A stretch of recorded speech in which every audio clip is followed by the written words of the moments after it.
नमस्ते प्रणाम। BR04 भोजपुरिया जवान चैनल में आप सबके स्वागत बा।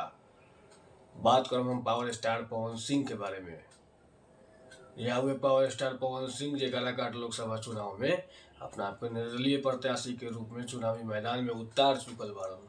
आज उनकर 2 दिवसीय दौरा खत्म हो गए, लेकिन 2 दिवसीय दौरा में विपक्षी पार्टी लोग के, विरोधी पार्टी लोग के, बीजेपी वाले लोग के धुक धुक धुक धुक करता। मतलब हालत खराब बा विरोधी पार्टी लोग के।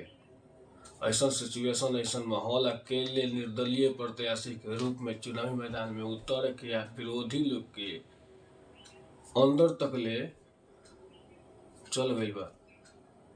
ऐसा जनसैलाब अभी तक कोई निर्दलीय प्रत्याशी के रैली में, रोड शो में ना दिखाई दिलक। अगर कहीं दिखाई दिलो होके तो तू ही लोग बताइए लो।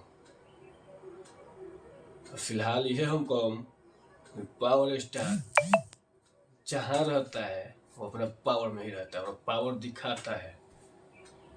आज उनका रोड शो खत्म हो गया।